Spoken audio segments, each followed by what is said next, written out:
Welcome to the 141st episode of VFI Educates. We have a few announcements today, nothing particularly heavy, some good news, some strange news. The first thing is that Israel is no longer requiring COVID testing of any size or shape to gain entry into Israel. However, the United States still requires COVID testing in order to gain entry to the United States. And that includes coming from Canada, as I did a day and a half ago from Vancouver. The testing required there has to be done in a medical supervised fashion. And so a personal test by yourself doesn't count. It's going to cost you some money. We don't know when the United States is going to waive that, but there was no test to get into Canada, strangely enough. We'll talk about my Alaska adventures later on. I just wanted to make a point that the sign up for VFI Plus programs is moving along nicely, and it appears as though we almost have a full house for the VFI Plus archaeology tour, which is in the fall. We can take up to 16 people. We seem to be at like 15. And so we will be starting a wait list for those people who decide later on they might want to join us in the fall. And should that wait list hit 10 people, then we will see if we can actually set up a second 2-week program in the fall involving archaeology. So anybody who's on the edge of thinking about it, my suggestion is jump before you're going to wind up waiting until sometime in 2022. Don't have any other particular announcements at this point. Alana, do you have anything to contribute? Yeah, I just want to say that we do have spots and are looking for people to fill the VFI Plus advanced trip, which actually helps the Army the most. You have 2 weeks on an Army base, and the rest of the time touring, it's a 17-day trip, and you'll be touring with Julia. So if you're interested in VFI Plus advanced, we have spots. We want you. I'll put my email address in the chat. Great. At this point, I would like to introduce somebody everybody knows, Miss Julia, who's been traveling around Israel, hopefully making some money these days. Yes? Great. Okay. Julia, take it away. Thank you, Steve. Thank you, Lana and Pamela and Barry and David and Anita and Esther. And well, I will not name the entire 73 participants. It will take so long, but thank you all for joining me again. I will start sharing my screen in a minute. I do hope that you will join us on either advanced or archaeology or whatever. We are waiting for you. So what should I do? Yes, I wanted to thank all of you who contributed and donated money via PayPal. Apparently, something was changed in PayPal itself. And so unlike before, when I get a donation, I get the money, but I don't get your email address. And so I cannot thank you. So I stopped sending you the thank you notes, not because I don't appreciate it, but simply because there's no way I can do it. So thank you so much for your donations. Okay, having said that, I will start sharing my screen. For some reason, I cannot put the virtual background, so you will see this far from being perfect background behind me, but at least I can say that these books you see here, they're all about Israel. And here I have a stone from China, and here I have a photo taken in South America. And right behind me, this is Corona Malka, of course. So I will start sharing my screen. Okay. Just a minute. Okay. All right. Can you see Gamla, the first Masada? Wonderful. So if you are new to the project, so I'm Julia Newman, I'm a tour guide, and this is a Pay As You Wish presentation, paypal.me/Noam Newman, and here we start.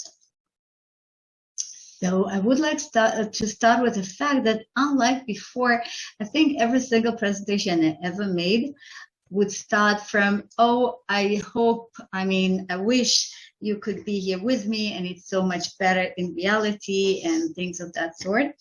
This time I'm well, I'm not 100% sure that it is better in reality today because, well, it's beginning of summer and summertime is hot in Israel. So the day before yesterday, when I traveled to Gamla to prepare the presentation, so it was 93.3 degrees Fahrenheit, and that's in shade. Unfortunately, there was no shade available. So it was really hot and sunny and lots of flies. And on top of that, you see this little green harmless plant. Well, it seemed to be harmless, but in reality, I don't know if you can see these little thorns. It has this little black things. Anyway, if you don't really see it on the photo, even though I did some Photoshop here, so you can see it on my tunica, and these are really nasty. They're small and like they get into you, they stick to you, and you realize that you got them only when it's too late, when they're all over you. And this is their way to reproduce. But if you combine the heat, the thorns, and the flies, so I was not sure positive that it's not better to do it via Zoom. And I think this is the first time I feel that way. So I did manage to enjoy Gamla, but I do recommend that when you come here, you visit Gamla some other season. Anyway, so where is Gamla? Gamla is located right in the center of the Golans. Down here, the blue thing is the Sea of Galilee. And then, as you know, the Golans stretch from the southern end of the Sea of Galilee of Kinneret towards the east, bordering Syria, and all the way to the north to Mount Hermon. So we are here, okay? You can see it's written Gamla Nature Reserve, and this is what we're going to tour. And then later, just to accomplish a little something, we will drive to Katsarin, and this is the blue star here. And this is where we will actually finish our presentation. And this is where I truly finished the tour. So we are on our way. We are driving from the Sea of Galilee up northeast. And on the way, we are passing this sign which says Ma'ale Gamla. Ma'ale is ascent, the ascent of Gamla. And we truly are ascending to Gamla. And Ma'ale Gamla is a small farming community. The old-timers here, you might recall Brigadier General Shuki Ben Anat, who made 2 presentations for us long ago. So he lives in Ma'ale Gamla. But what I was trying to show here is that today there is a community. I mean, there is a living and very prosperous Jewish community which has the name Gamla in it. So Gamla is not forgotten, and it was never forgotten. Actually, for many, many years, there were debates among the archaeologists where was Gamla so well and so passionately described by Josephus Flavius. So here we are getting closer. Here on the right, you see this little hill, sort of a triangle. This is Gamla. This is the way we see it from the road. Later, we will be driving around to see it from the other side. You can see that everything is pretty yellow, brownish, so not the best season indeed, but Gamla is fascinating. So we're almost there. We have the Israeli flag, the flag of National Parks Authority, and the gate with the sign, Hebrew only for some reason, Shmurat Gamla, the nature reserve of Gamla. As we drive through this gate, you see this photo is actually taken from the window of my car because it was so hot for me to get out. So I decided that this photo is good enough. And what you see here is the very typical Golan Heights landscape. Very flat, very empty, very dry this time of the year, and some big rocks. A rock here, some rocks around the little tree. I mean, you can tell that something was built up here, but that was long ago, and there's no way to tell what it is. But as we keep driving, we see something which is really, well, it looks like a table, maybe. Okay, I hope you can see there's a big rock here, there's a big rock behind it, and a very big, relatively flat rock on top. This is called a dolmen. A dolmen means a stone table in ancient Brittonic language. And these are structures which belong to the early Neolithic period. So we are talking about 4,000, 5,000, 6,000 years before our times.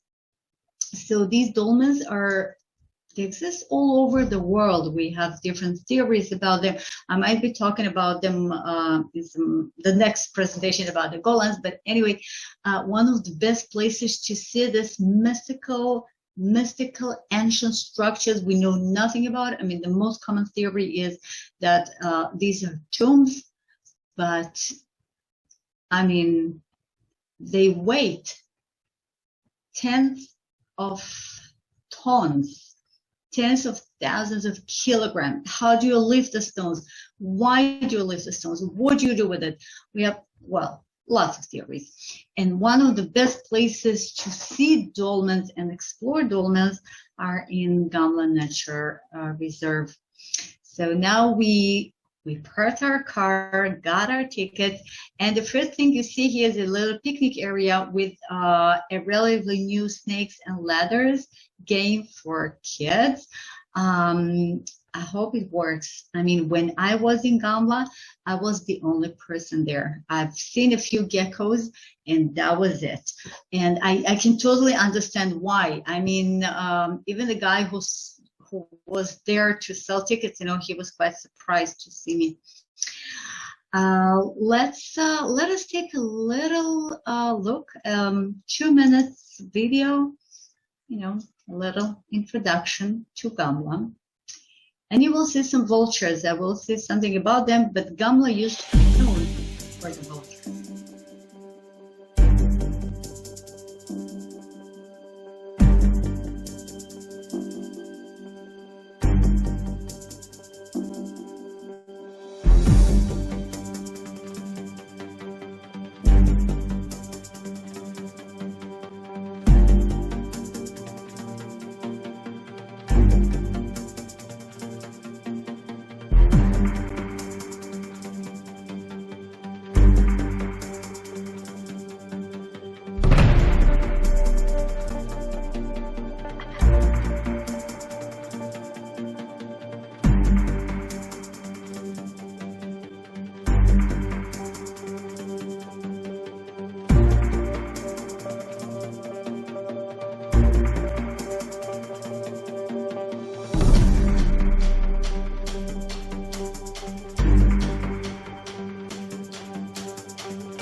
I hope it made you feel better. And this movie, of course, was made not during this season, probably spring according to the flowers, and it looks much better. But we are there. So we walked just a few steps down this paved path, which was made accessible for wheelchairs and baby strollers. And we reached this point. You see, it says Gamla lookout to the left, and it says Vulture lookout to the right. So we will take a left. And most people never make it further left. I mean, if you take a left here, so Gamla will be right in front of you, and people will look at it and tell the story, but we are stronger. So we will make it all the way downhill to the actual town of Gamla, and then we will make it uphill and walk to the Vulture lookout. So we are here. You see on that map, that shows you the two dry, well, sometimes dry, sometimes not dry riverbed, very deep canyons typical for the Golan Heights. The one here, the narrow one, is called the Gamla Creek, and this is where the Gamla waterfall is located. And the one down below is larger and wider, and this is called the Daliot riverbed. And then they surround Gamla, creating this narrow and very, very steep hill. And that's the reason why Gamla is here, because it is a natural fortress. It is an amazingly well naturally fortified fortress, just like Masada. So it is surrounded by the two creeks, and then west from Gamla, these two creeks join forces and run downhill into the Sea of Galilee as one stream, which is the Daliot stream. This is a metal model. Again, I hope it shows you how steep it is, and then I will try to show it to you with the photos I took. But the whole point of Gamla is that this place was made by nature to be a fortress. So we are standing uphill on the right-hand side here on the edge of the Golan Plateau, and then we have to make it downhill in order to access the town, which was on the slopes of this little and steep hill. And now we can see Gamla as we actually see it when we are at the lookout and before we start hiking. So you see the gentleman here on the left. This is what he looked like about 30 years ago. He's much older. I met him not long ago, but I don't have his photo, more updated photo. His name is Yitzhak Yigal. He is a well-known figure, and he participated in the very first archaeological expedition, which was led by another archaeologist whose name is Shmariyahu Gutman. And he and Shmariyahu Gutman basically led this archaeological team who were searching and surveying Golans, because that was immediately after the 6 Days War. Can you imagine the excitement they felt? They were able to explore the Golans for the first time in hundreds, thousands of years. You know, the Syrians were just, they're gone. We can see what is up there. And Yitzhak Yigal was the first, at least Jew, okay, who made it to this spot by an accident. They were looking for the vulture colony. One of the shepherds told them, I don't know, but nobody had any idea that Masada is here. And Yitzhak Yigal made it to this very spot where we are standing now. He saw this exact site we see in front of us. The wall was not as well excavated as we will see it now, but he saw the shape of the hill. He saw some structures, and he knew Josephus Flavius so well. And he was, you know, you have to be a genius. But the moment he looked at this site, he said, this is Gamla. This is Gamla. And then they started excavating, and then, well, today everybody agrees that this is Gamla. So that's a thank to him. So Josephus Flavius describes Gamla as have a hill having a shape of a camel in figure, and that's why it is so named. And on its acclivity, which is straight, houses are built, and those very thick and close to one another. The city also hangs so strangely that it looks as if it would fall down upon itself. And well, if you look at the slopes, you can see why it looked so weird. And that actually what happened to Gamla in the end. But that will be in the end of the story. So now we will start walking downhill. This is the view. On the way, we have these metal sort of shields with different phrases from the book of Josephus Flavius. Some of them are English, some of them are Hebrew. And along the way, we have this beautiful purple flowers. The only problem with those that the upper part is flowers indeed, while the lower part is actually a big thorn. So in Hebrew, this plant is called kipodan. Kipod is a hedgehog, so kipodan is something, a hedgehog-like plant, and you have to be very careful with this one. So we will be careful, and within 10, maybe 15 minutes, we will make it, well, close enough. By the way, 3 years ago, a bus could drive downhill. You see that there is actually a road made for buses, and then there was a landslide somewhere along the road, and that was 3 years ago, and the National Parks Authority still did not fix the road, and so we cannot drive. So the only way to visit is hiking. So that's what we're doing. And from this angle, you can very well see the wall. I hope you can see that wall. This is the eastern wall surrounding Gamla, proceeding all the way to the left. There is one opening here on the left. There's another opening here on the right. And then there's a round tower, which is further uphill. We will get closer to it in a minute.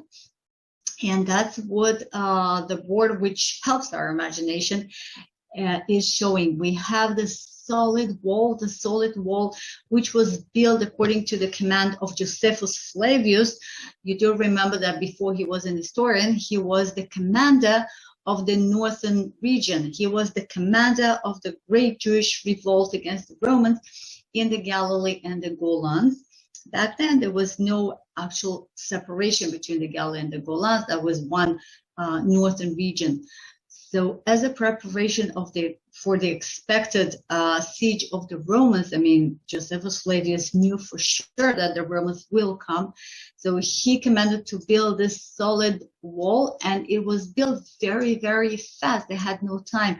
And this round tower I've mentioned before, we will make it here soon.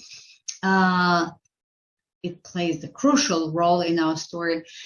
And this round tower existed before Josephus built this wall, and then it was just attached to the wall.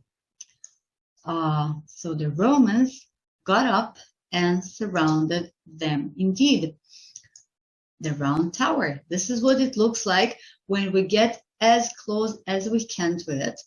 And this is what it looks like when we finally make it uphill, and now we are standing inside this round tower. Now, as we get closer to the edge, we have this description, which tells us about the way the Romans finally entered the city and ruined the city. The story told by Josephus Flavius is that the Romans sneaked crawling down all the way next to the footsteps of the tower, and they managed to remove a few stones from the basement of the tower, and then the tower collapsed. It was not fully ruined, but it collapsed partly, and then they managed to enter the city. But that will be in the very end of the story. But let's start with touring the city a little bit. So here, before we enter the city, we see this little opening, and that little opening is little just because it was not fully excavated, but actually it is a partial entrance to a major water cistern. Now, you would expect to have a water cistern, a rainwater cistern inside the city, while in this case, it is outside of the city. And that's again because they did not have time to build a wall big enough and wide enough to include the entire population of the city. The population of the city, the estimated population estimated by modern archaeologists is about 18,000, which is plenty. So the entire hill with the shape of a camel would be populated, and then people probably would take some water from the river beds down below, but they definitely needed lots of cisterns as well. So that system was in the city of Gamla, but it is outside of the wall because they had no time.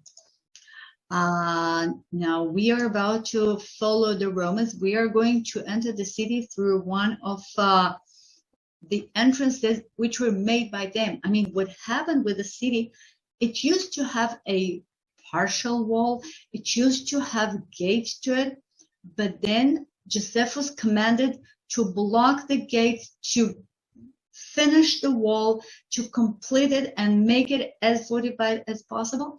And so that city, and that sounds so weird. I mean, the city getting prepared to the siege had wall, but did not have gates, because the dwellers of the city blocked the gates themselves, because they knew that they will either survive or not. And if they survive, so they can reopen the gate. So now we will be following the Romans as they broke into the city via one of the gates, which was reopened, but by the Romans themselves. What you see here in the front, these used to be modern replicas of the metal arrowheads, which were actually found in the city and right next to the gate. Well, unfortunately, some, I don't know, visitors probably took the arrowheads as souvenirs. Fortunately, the real arrowheads are in the museum in Katsarin, which we will be seeing later. So this is the part of the wall which was built as fast as possible. You can see that there's some big stones, smaller, some are huge, some of them natural, and again, the very, very steep slope. It was easy and difficult to protect Gamla in the same time. And here, these are the phrases from Josephus Flavius telling us about the 3 battering rams and the 3 holes which were made by the Romans in the wall through which they entered the city. So this is what the battering ram would look like. We have, well, the most famous battering rams and the most famous ramp made by the Romans is at Masada, and I'm sure quite a few of you have been to Masada and you've seen the Roman ramp. So there was a Roman ramp here as well. It's much smaller, it's much more difficult to recognize where it was, but there was a ramp made for the battering ram, which you see here. Prior to the arrival of these heavy machines, I mean, the battering rams were the armored vehicles of that period. So it is very heavy, it's difficult to move, it takes a while. So before this arrived, they would use the catapults or the ballistras, and these are much easier to move from place to place. And these were used either arrows or just stones, round stones. You can see them down below. So hundreds of ballistra stones were found in Gamla, but all of them were more or less near the gate. It never made it all the way into the city because they were not powerful enough. So the Romans realized that if they want to take Gamla, if they want to make sure that nobody survived there and they will have no enemies behind them as they proceed further, so they need to enter Gamla by foot. We have quite a few coins which were made in Gamla. The replica of the coin, you can see it here. Later we will see the actual one. So this is the last shade before the ascent. This is a beautiful pistachio tree. So I rested for a little bit, and then we can start climbing up these stairs. These are modern stairs, of course, made of the same basalt rocks as the city was built. And as we walk around the city, as we walk the paths all over the place, you see these little pottery shards, these pieces of pottery, and the analysis of the not of these are just found on the ground, but the other pottery shards which were found here and analyzed, they belong to the Second Temple period. They belong to the 1st century BCE and CE. You know, as you walk around Gamla, you see so many pottery, you see so many ruined vessels and pots, and so many evidences of so many people who lived here 2,000 years ago, and then they were gone. There's something very moving in these little pieces, and you walk there, you follow them, just like Dorothy and her friends would follow you know, the yellow bricks road. And then she eventually found the Wizard of Oz. So I did not find the wizard, but I did find this excitement, you know, that feeling of you are actually tracing the footsteps of your ancestors. Gamla was first established in the 2nd century BCE, in the Hasmonean period, probably by Jews who moved from Babylon at the time, and they were financed and supported by the Hasmonean dynasty, especially by Alexander Yanai, who conquered the land up north, and he wanted to have more Jewish presence, more Jewish communities who will be loyal to him. I mean, this is a bit similar to what the Zionist movement would do towards the end of the British Mandate. We wanted to create as many Jewish communities as possible, so to make a statement of we are here and this is our land. And something very similar happened in the Hasmonean period. So this part of Gamla, which is down below and south, is entirely Hasmonean. We know that from the archaeological finds. And again, because we are on this very steep slope, we see houses which are built one on top of the other. At least part of the roof of each house will be at least part of the floor of the next house, which was above it. And so when and if you put too much weight on the upper house, you might have the entire slope of houses collapsing one on top of the other. Again, another look at the slope. You can see that the slope of the Daliot River, which is across the riverbed, which is south of us, is much greener than the yellow slope we are on. And that's because the northern slope will always have less radiation and less evaporation than the southern slope, and so it will be always greener. It's a beautiful natural phenomenon which can be observed in any semi-arid area, semi-arid climate. So we are looking uphill from the Hasmonean period. You see this nice balcony here.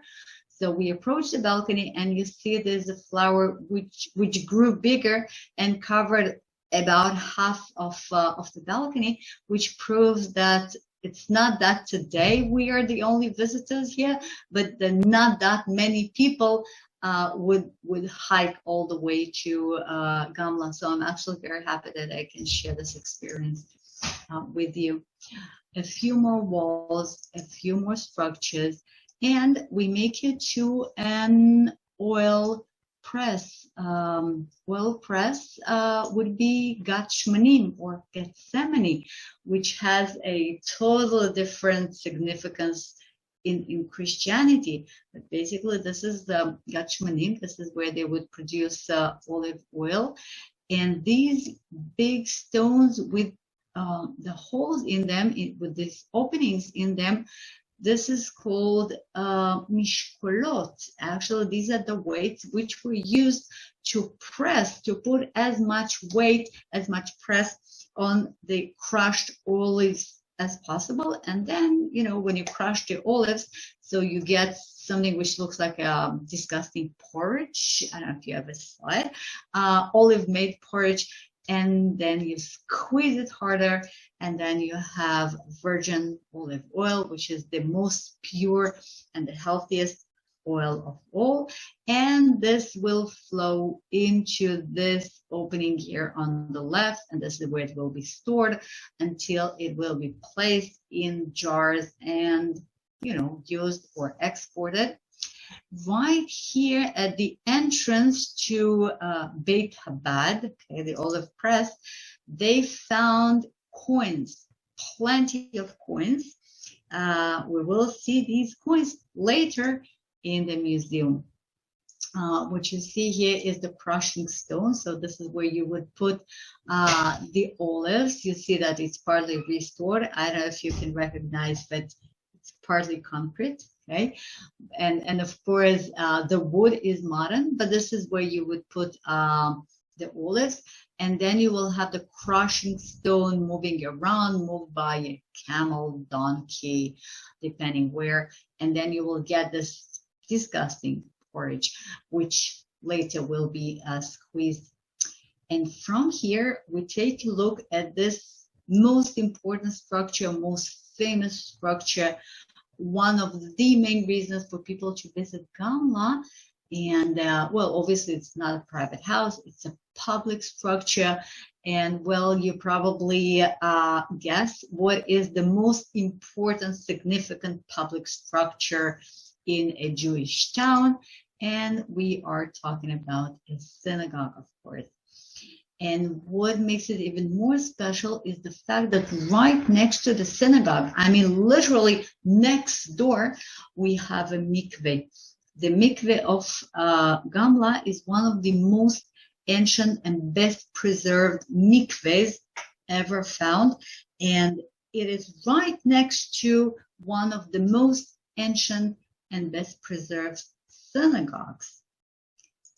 And this synagogue is one of the very few surviving synagogues, surviving and identified synagogues from the Second Temple period. I mean, when temple still existed. So here you can see the wooden structure which protects the mikveh. Down here is the mikveh you saw a minute ago. And now we will take a right and we will enter the synagogue. So you're welcome to join me.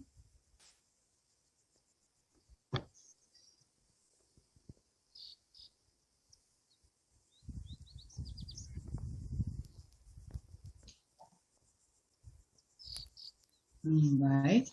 So now we are moving towards the synagogue. You can see the wall, the original wall of the synagogue.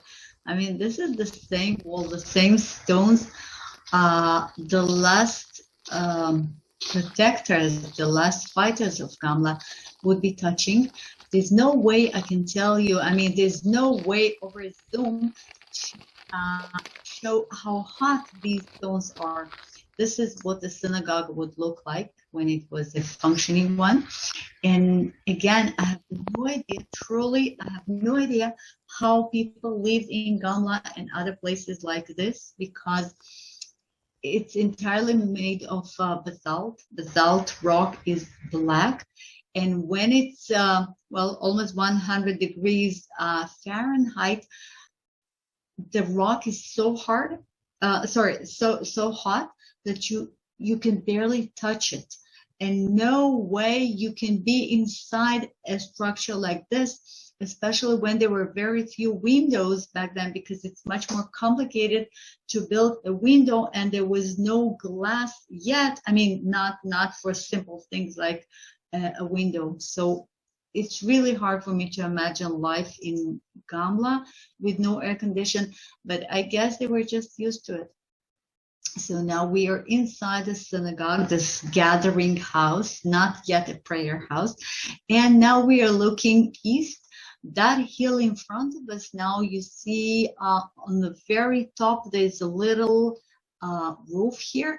This is the observation spot. This is where we started. This is where Yitzhak Yigal stood and identified Gamla. And this is where the Romans, led by Aspasianus. Aspasianus later became the Roman emperor.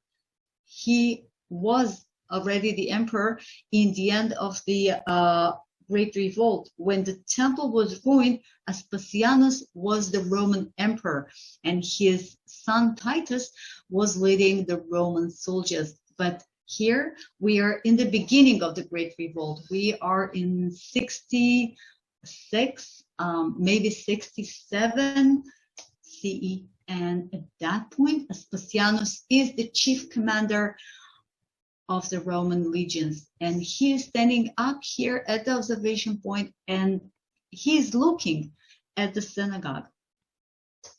And now, here we are. There's no Aspasianus, but we are there. So we keep walking from the synagogue. We keep walking uphill and further uphill. And as we keep walking, besides the pottery shards I showed before, you see these little patches of white and grayish and yellowish and brownish patches. These are lichens. These are the lichens which live on the stones. It's a very special, it's a unique symbiotic creature. It's a symbiosis between an algae and a mushroom. But that's not the point. The point is that they're totally dry. Well, how can you not be dry when it's so hot? And the last rainfall was about 2.5, maybe 3 months ago. And there's no rainfall expected in the next 5 months, maybe. So the only way for you to survive is to get dry, but they're waiting for the water. So the photo on the left was taken first. And then I poured a little bit of water, and this is the central photo.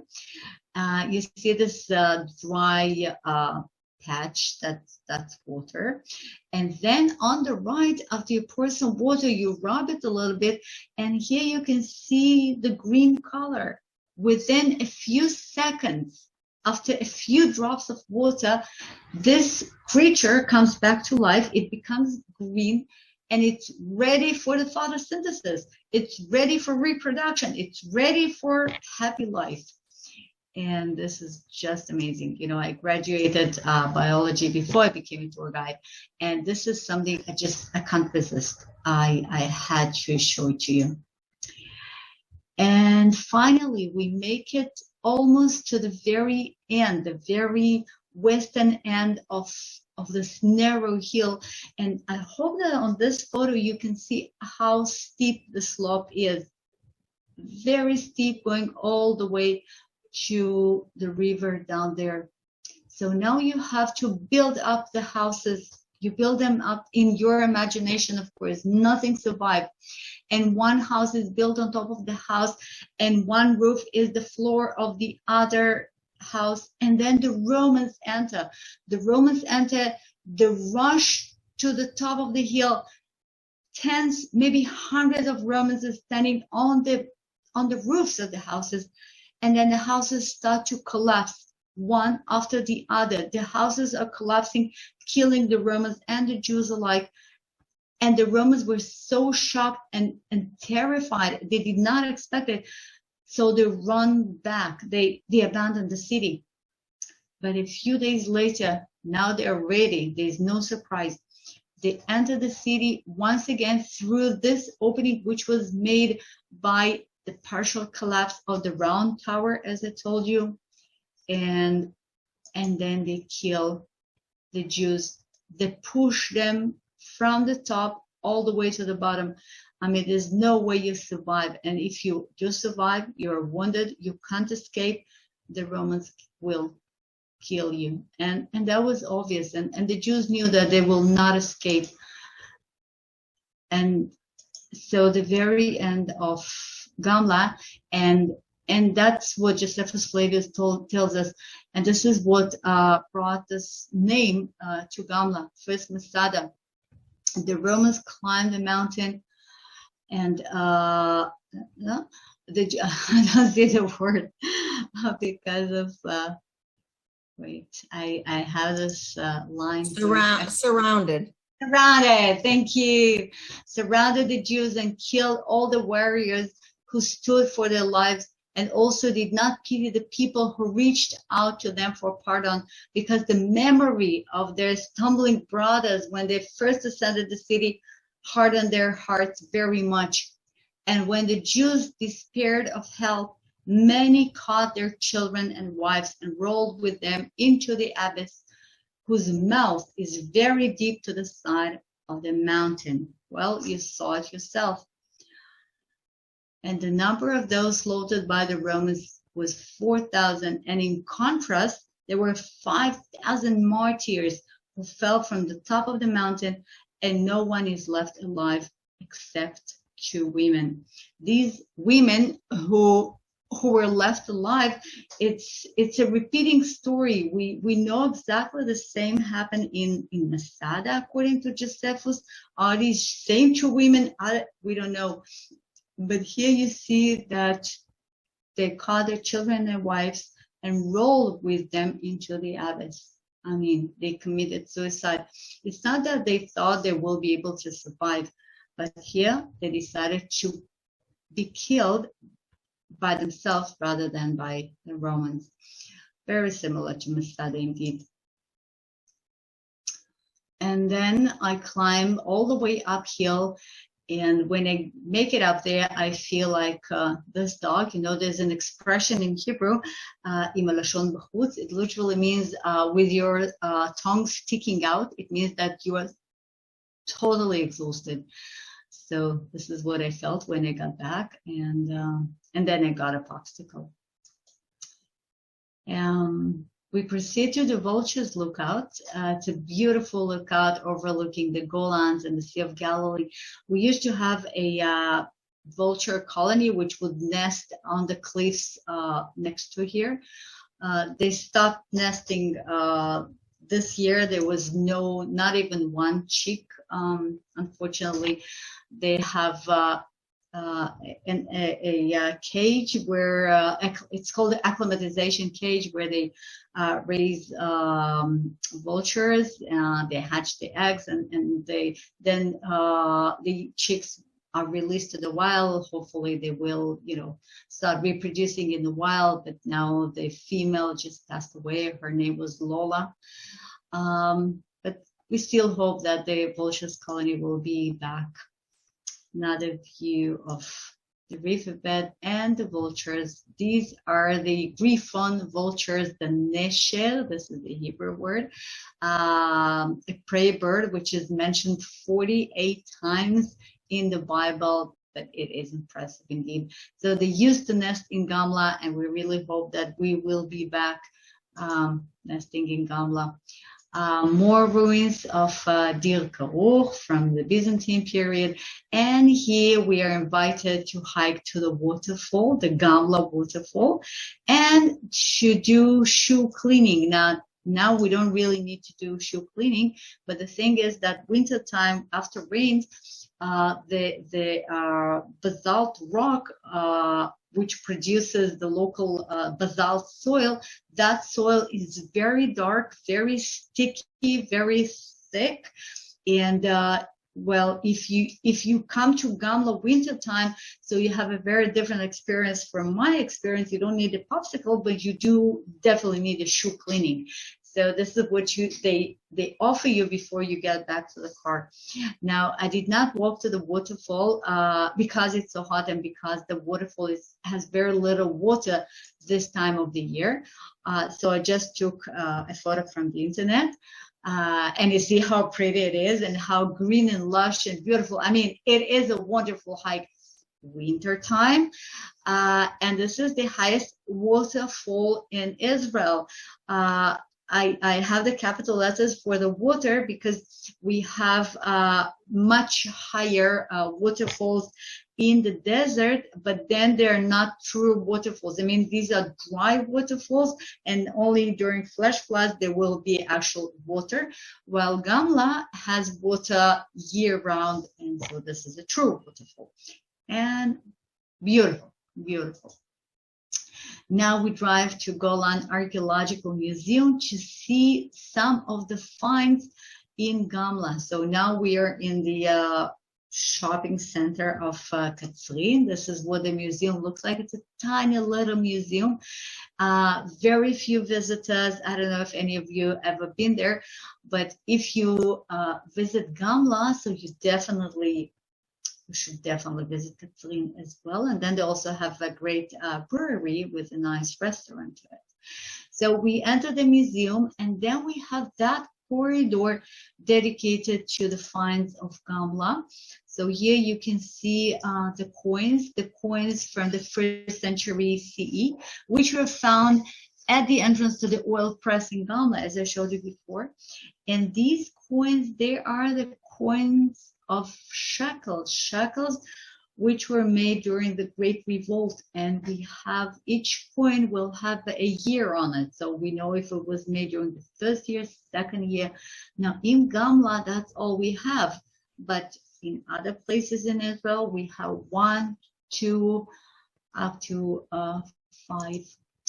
So here you can see, take a better look of Gamla. We have the word Gamla, we have shekel, we have the year, and here we have Yerushalayim, okay, Yerushalayim, HaKadosha, okay, we have no vowels, so Yerushalayim HaKadosha, Holy Jerusalem. These are the coins which are either made in Jerusalem or dedicated to Jerusalem, but they were found in Gamla, and all these coins, they prove the Jewish community and the Jewish connection to Jerusalem, and of course, the success. We are year 1, we are year 2 of the revolt, of the freedom, or at least we can feel as if we're free. So here we have the battle evidences, we have the arrowheads. The replicas were stolen, but the true arrowheads are still here. We have, you see this part of the helmet of the Roman soldier, which would protect his cheek. It was found there. We have the scale armor. We have ornaments. We have a scabbard. This is a new word for me, but this is where you put your knife with your sword. And it was all found in Gamla. I mean, we don't have, this is the best place to find Roman armor and you know, Roman decorations, evidences of a very, very hard battle, even though a short one. And we also have evidences of daily life before, oh, I see, I have a spelling mistake, before there was a war. So they found a necklace, a beautiful stone-made necklace, which belonged to, you know, one of the women who used to live in Gamla, and stones which were made to become a necklace, and earrings, and little menorahs, and even tiny little glass vessels which were used for perfumes, and sticks which were used to apply makeup. You know, women wanted to be beautiful 2,000 years ago, same as today. And finally, you know, Gamla is a very sad story. I mean, Gamla became a symbol, just like Masada. You know, we don't say Gamla will not fall again. Masada is a more powerful symbol for various reasons, also because it was the last stronghold. But Gamla is a symbol as well, and Gamla was never re-inhabited. It was never rebuilt. Gamla was ruined by the Romans back then in 67 CE, and people never came back to it. We're not even sure why, but that's the fact. And it remained a symbol, and the location was forgotten. And only in 1967, you see, that's so weird. I mean, it was abandoned in 67, abandoned and ruined in 67 CE. And precisely 19 centuries later, it's Yigal who accidentally stood up there on the end of the plateau, saw the hill, and he said, yeah, this is Gamla. So 19 centuries later, we have Jewish communities once again established and you know, prosperous and beautiful and modern and air-conditioned Jewish communities all over the Golan Heights. So here on the left, this is Mount Gamla, which is named after Gamla. And the one on the right, this is Katsarin. This is the only town in the Golan, so this serves as a capital of the Golan Heights, and this is where the museum is located. So Gamla is a tragic story, but you know, when you see modern communities, it's sort of we are back, we made it. So thank you very much for joining me again, and happy Shavuot. Thank you so much. Julia, can you put the email that you want used? Because maybe when people send you donations, then they can also email you, and then you'll know. Yeah, I will be. Shall I put it on chat? Wait, I will stop sharing. Yeah, put it on chat so people can see it. I have two for you, so I didn't know which one you wanted used. So yeah, right. It doesn't really matter. Oh, okay. Where's the chat? Okay, I will put it in the chat. I really want to thank people, and I have no way. I don't know why did they do it, but that's what it is. Well, and it's also a way for people to follow up to make sure that you got their donations. So. Yeah, of course, I know. It used to be much simpler. Okay, my email is down there in the chat. Mm-hmm. Okay, ladies and gentlemen, let's see if there are any questions. Okay, Gail, we have the first question by Gail. Was the round tower originally filled with dirt, or has it filled in over time? The round tower, well, this is a good question, Gail. Frankly, I don't know. I'm not sure anybody knows because it was not fully excavated. I believe, I mean, I assume it was a hole. It was empty because otherwise, when the Roman soldiers removed these few stones from the footsteps, so it would not collapse. If it would be filled with whatever. So it must have been empty. But this is my estimation. I don't really know. Okay, another question by Gail. Also, is the olive crusher almost covered by dirt that was sifted down from the hill above? Yeah, I mean, it's not just the olive crusher. It was the entire town. I mean, when Yigal first saw it, he saw no walls, no ruins, and definitely no synagogue or olive press. Everything was covered by dirt, by vegetation, by shrubs. The only thing he could see was the shape Okay, the shape of the hill.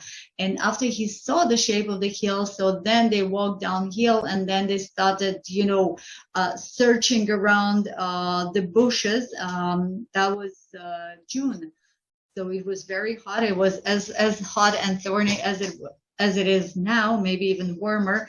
So everything was covered.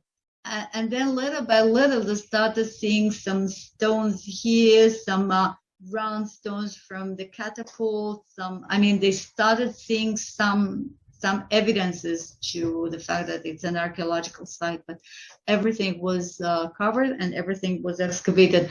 By the way, when I say everything, I'm actually talking about everything. Whatever you saw was excavated, but Gamla was much, much bigger than what we excavated. The wall, which is traced, is much bigger than what we saw. And we know that Gamla was much bigger than the part surrounded by wall, because the wall was built, as an emergency. So there is so much more to it. How was Gamla synagogue roofed? Was it kept open so people could see inside? No, it was not kept open because summertime it's too hot and sunny, and wintertime it's too cold and rainy. So you have to cover. It was covered just like any other building, and the buildings were covered in a unique way, which actually contributed to the fact that the Romans, when they got in, they ruined the houses and just slide it downhill. So the way to make roofs of the ancient houses was putting long stones, like stone bricks, on the roof, and then the gaps between them would be covered with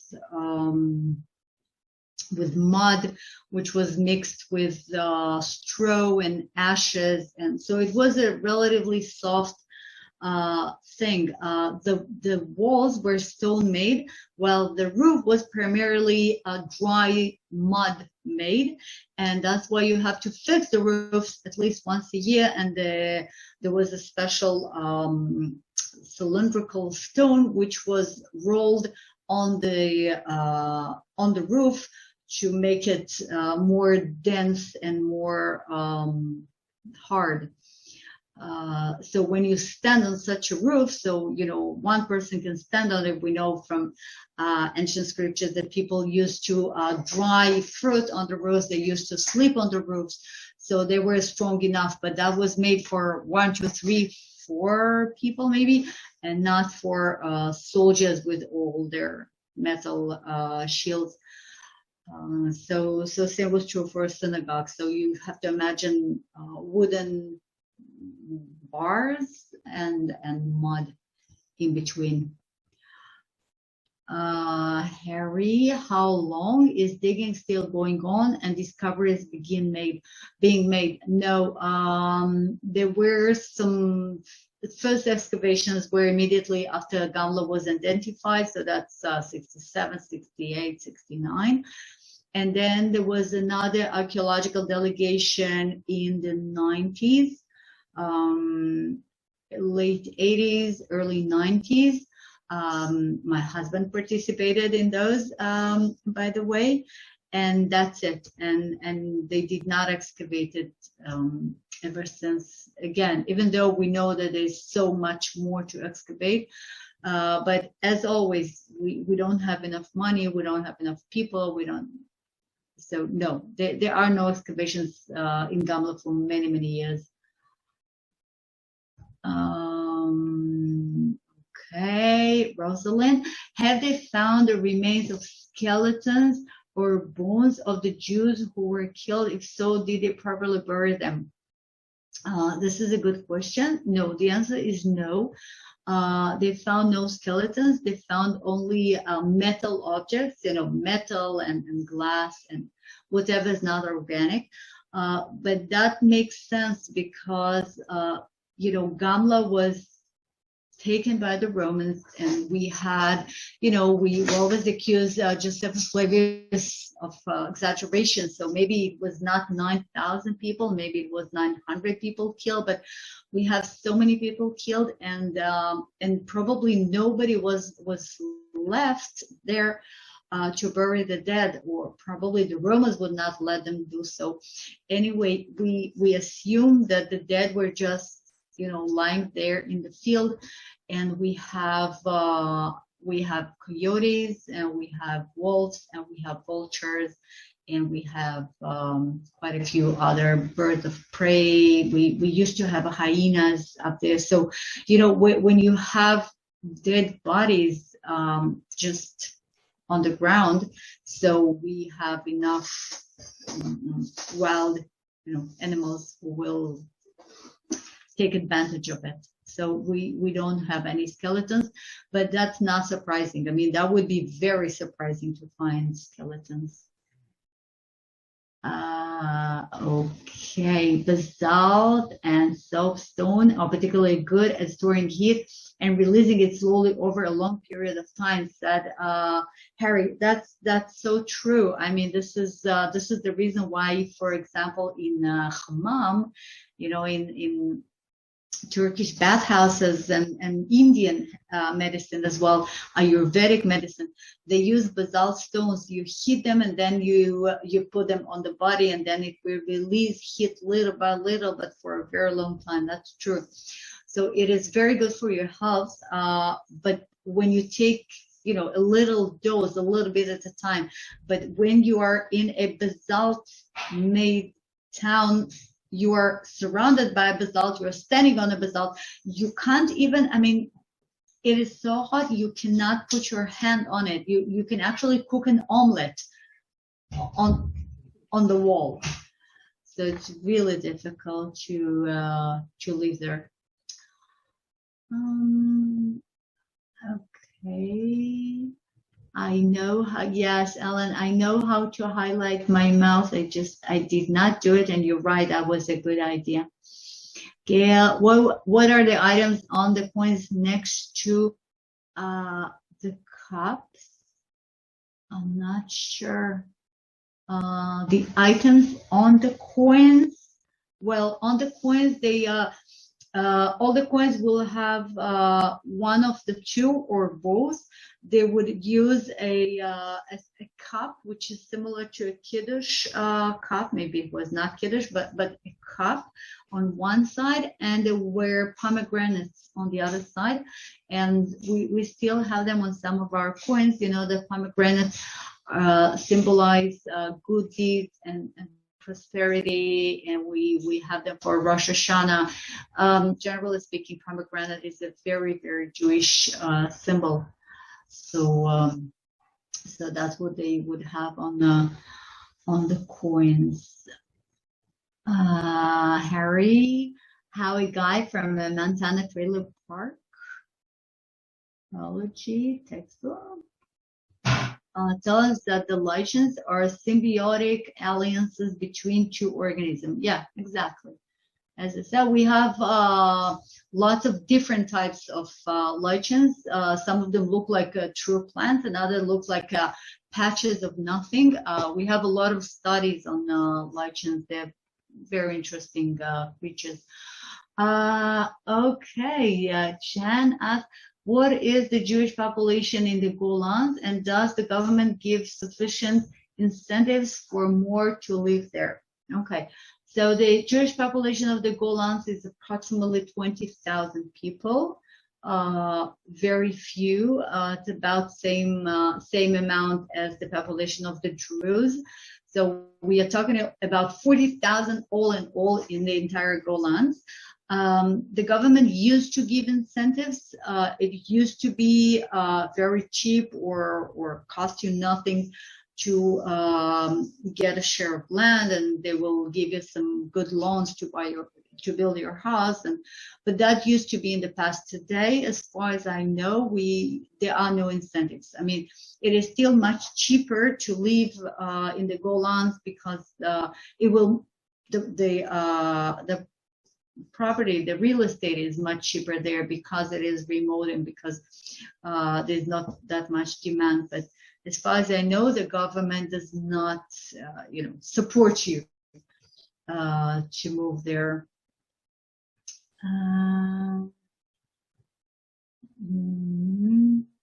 Okay, please consider making a donation. Thank you. Okay, Laura, you added a note to your PayPal donation and put your email address. Okay, that's great. So that must get to me. Sure. Did you go to any of the wineries near the park? Oh, wow.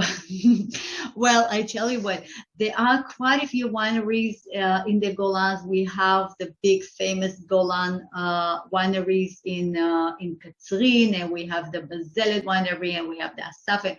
There are so many wonderful wineries, and of course, I mean, I have visited them in reality. I did not visit them this time for the presentation because, Zoom is amazing, but it has its limits. So all I can do for you is to show you a glass of wine, and it will be more or less same glass of wine over the Zoom. So it's not part of the presentation. It is definitely part of a Golan tour in reality. Okay, Harry, was the population of Gamla 18,000 or 9,000 before the Romans invaded? Okay, so the estimation is the estimation of the population of Gamla before the Roman invasion, when Gamla was, usual town, is 18,000, based upon the estimation of the size of the town and how much food they could make from agriculture. Complicated calculations made by archaeologists, not by myself. And the estimation ended up with 18,000. Now, Josephus tells us about 9,000 casualties, 9,000 people who were killed. And he also mentions that since Gamla became the last stronghold, the last spot where the Jews were still fighting against the Romans, the last, not generally speaking, but the last in the north, after the Romans suppressed the revolt in Gamla, they could leave the north and start moving south toward Jerusalem. Actually, Gamla was the last barrier, the last, protection fence between the Romans and Jerusalem and central Judea. So since all the other Jewish towns were already, the revolt was already suppressed and the Romans were already taken over, so Josephus tells us that there were so many refugees from other Jewish communities who escaped into Gamla, and so by the time the Romans entered Gamla, the population was huge. I'm not sure. I think he mentioned 40,000, but I'm not 100% sure, but much, much more than the 18,000, which probably was the original population.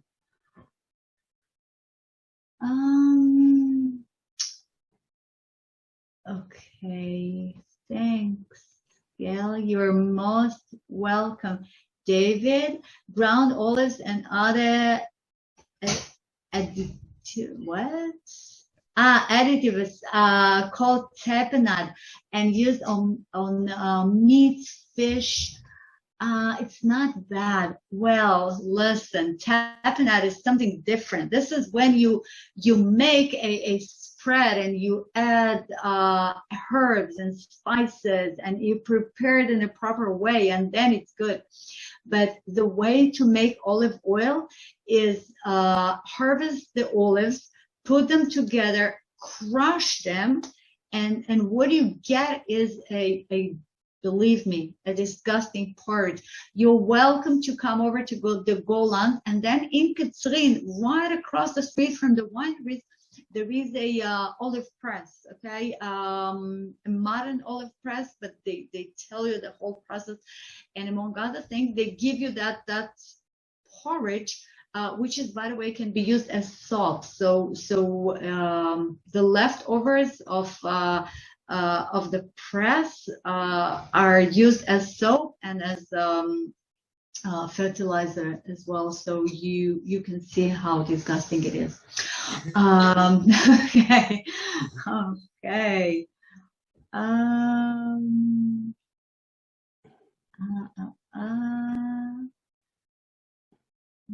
Okay. Okay, Gail asked me, did the Romans practice peeling up bodies and burning them? That might why are not skeletons left. Well, the Romans would not actually burn the dead, as far as I know. They practice burial practices, and we have so many Roman period burial caves and sarcophaguses, and at least for those who could afford it. But I'm sure that the Romans just didn't bother. I mean, the Romans, unlike Jerusalem, for instance, after Jerusalem the revolt was suppressed, and you know, the Romans burned and ruined and killed, but they knew that they want this city to exist. They knew that they will stay there. You know, the city will remain. So they needed to get rid of the skeletons in some way. But Gamla was a little and insignificant town, and the Romans had no interest in it. So it was not repopulated, and the Romans didn't care about it. So I believe that, you know, when the battle was over, the dead just remained there. I don't think the Romans would bother to do anything with them.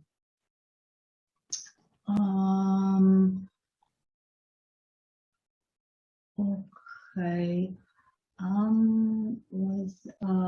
Yeah, well, Gamla was a highly strategic site, that's true, but it was also a very inconvenient site, and the area was populated by Jews and not by Romans. I mean, it seems like the Romans were not interested in the Golan. They did not care about it that much, so to restore Gamla. I mean, anyway, maybe the explanation is wrong, but the fact is right. We have zero finds, zero evidences of whatever human presence at Gamla after 67 CE. So it was not restored, and I guess nobody took care of the dead, but it's all about, you know, all about speculations. Well, thank you. That's it. I ran out of questions. If you have any further questions, I would just like to talk to us. You're welcome to do so. Can you speak to the future episodes? As always. Yeah, before I mute myself, I did not mention the presentation 2 weeks from now. And 2 weeks from now, we will be talking about Gideon. Gideon was a judge, a biblical figure, one of the most powerful, strong, impressive figures, the one who fought against the Midianites by the spring of Harod, and he had too many fighters, so God told him, listen, you can't go this way, you have way too many followers, you must make a choice. And then he sent some home and more home, and then eventually he told them, listen, you see that water, you have to drink that water, let's see how you do it. I don't know if you recall that story, but here in Israel, as you learn the Bible, this is one of the things somehow everybody remember. So it is a spoiler. Amazing.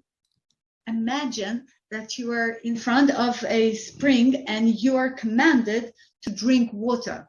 What will you do? How will you do that? Well, some people will be standing on their knees and you know, getting some water with their hands, and others will be lying on the ground and just licking the water like dogs. And And that's how Gideon decided who will come with him to the battle and who will not. I will not tell you what he decided, but that's okay. That's later in the presentation. And then one of the greatest supporters of Zionism, Ord Wingate, we have a sports institute named after him. He established the units, the fighting units on the Jewish side against the Arabs during the Arab Revolt, and he admired Gideon. He actually followed the footsteps of Gideon, and Ord Wingate made a decision for his troops, which is still followed by IDF. And this is why you can see so many soldiers walking down the street in Tel Aviv, Jerusalem, etc., having a cup of coffee in one hand and a gun in the other hand. You know, the reason why we have soldiers in our peaceful cities with the guns, because they have to have a gun as long as they're soldiers, is because of Ord Wingate, which is because of Gideon. Anyway, I hope I made you curious. And in 2 weeks from now, we will have a wonderful presentation following Gideon, and Sharona Lehman, my friend and colleague, will be talking about him, and we will be visiting virtually some of the sites which are associated with this amazing judge called Gideon or Yerubal. I see that I have 2 more things. Julia, I do want to just stick in there. Next week, there is a schmooze. So in between Julia's lectures, there's a schmooze. So next week, you just sign on under tinyurl.com/VFIeducates, right? 4. And you'll all be getting the link again in your email. All right, okay. Go ahead, Julia. Thank you. Okay, I see another question here as which occurred first, Masada or Gamla, and somebody already wrote that. Tammy wrote it's Masada. It's Gamla. Sorry, and that's of course right. Masada is the very last stronghold. This is the end. Okay, there was nothing after Masada. That's the end of the Great Jewish Revolt, and this is 73 CE, while Gamla was about 6 years prior to that.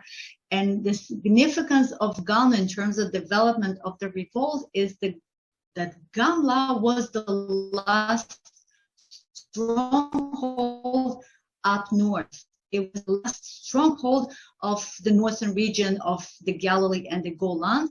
And when the Romans took over Gamla, they started marching south towards Jerusalem. So yes, Gamla was before. And hey, Tammy, good to see your name here. Okay. That's it. Nobody wants to say anything? Well, thank you, Julia. You took us to a whole new world today. As always, there's... wow, it's so amazing. You've been to Alaska. I mean, you know, we live in a tiny little country, and you're talking about this incredible, endless, frozen forests, whatever. It is. It's a magical place, but there are magical places all over the world also. But it has its features, wow. Yeah. Well. Toda rabba, Julia. Toda rabba. Kol hakavod. I have a question for you that maybe you can answer. Go ahead. We have our sources, Josephus Flavius. That's our main source for Gamla and for so much else in the Jewish war. Now, he surrendered at Yotvata, did he not? Right. And how did he escape Gamla? Oh, he never made it there. It was simple. He never made it, in spite of the fact he was commander of the Galilee. Well, no. Wait, no. Maybe let me explain. Okay. Josephus Flavius was the commander, and as such, he did visit Gamla, and he did command to build the wall, and he was there All right. But way before the siege of Gamla, before the Romans made it there, he was already in Yodfat, and then there was the siege of Yodfat, and then he surrendered to the Romans in Yodfat. And then he was taken as a prisoner of war to Rome. So he was not in Gamla when, when the events took place. I see. Yeah. But he spoke with Vespasianus. He told him that he would be the emperor. Exactly. Right. And that would probably save his life, or at least, that's the story he tells us. Yes, but that happened in and immediately after Yodfat, which was prior to Gamla. So when Gamla was taken over and ruined, he was already either in Rome or on his way to Rome, or anyway, he was not there. Okay, I just passed Gamla with Eve Harrow. You may know her. She was our tour guide, and it's a wonderful sight. Didn't climb up to the waterfall, but I guess so. All right. Was it very hot? Yes, very hot. It was very hot. All right. Toda rabba. Kol hakavod. Toda rabba lecha. Great Toda. to hear from a real somebody who saw it for himself. Thank you. Okay. Right. Well, we anticipate continuing our alternate week sessions right through the summer. For anybody who's interested, we're going to be using the same URL to get on to the session every Thursday at 2:00 Eastern. At this time, let's formally enter our shmoo session.